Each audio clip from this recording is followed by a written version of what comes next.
Today we hope to explain to you a little about literary theory itself, as well as one of its main schools of thought. First, let's look at what a literary theory is. It is defined as a system of analysis used to examine and study different works of literature.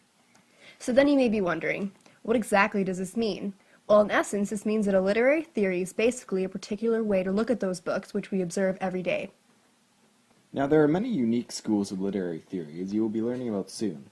Today, however, we will be discussing only one: psychoanalytic theory.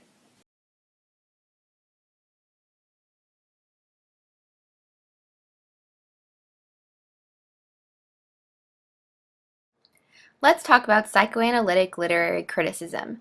Just as the title suggests, this form of literary criticism derives its principles and guidelines from the field of psychology. Now, I do want to inform you first and foremost that your job as a critic is not to diagnose a character with an illness. You are not a doctor, and they are not your patients.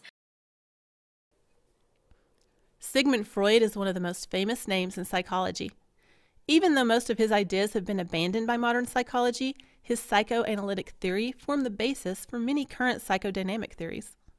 Freud was the first to discuss the unconscious mind and its role in human behavior.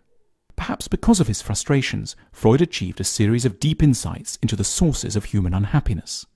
Freud believed that there were three levels of consciousness. First is the unconscious mind, which exists outside of your awareness at all times.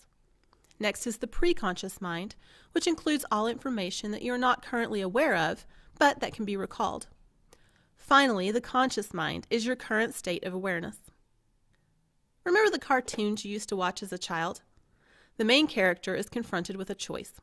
On his left shoulder is a little devil pushing him toward a bad choice.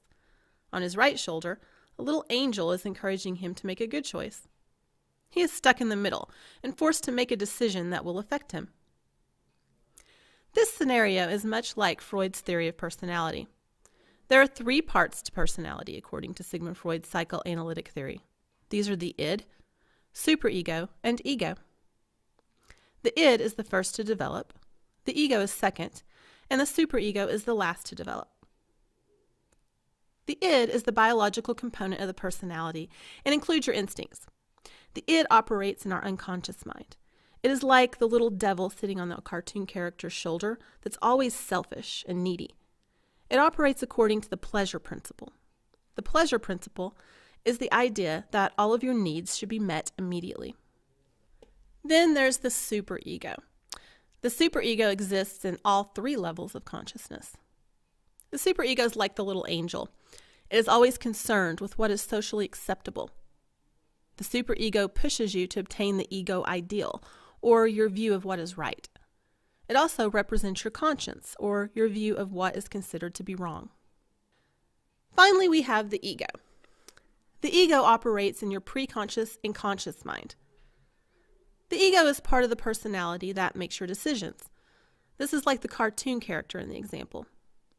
The ego is in the middle, makes the decision, and faces the consequences. Let's flash back to a book we read from grade 11, Mary Shelley's Frankenstein. Now, we all analyzed this book quite a lot back then, but now let's try and look at it with psychoanalysis. If we delve into the character of Victor Frankenstein, we begin to uncover some of these psychological concepts. Here we find a story of a man who falls to the control of his id, enacting his desires through the reasoning of his ego, and suffering the punishment of his superego. Victor's id acts like a child in its desire to discover the power of creation. It directs Victor to work to uncover the dark secrets he constantly wondered about. Meanwhile, his ego enacts this desire, procuring a workplace and resources in order to complete this work. Upon completion of the work, however, his superego brings up the morality of it, punishing him with grief for his morally abhorrent actions. This concept can even be related back to Macbeth as well. In Shakespeare's play, Macbeth himself falls prey to his id's desire for power. Through his ego, he finds a way to fulfill this desire, even through murder. His superego at first creates conflict in him between his loyalty and morality and his id's desire.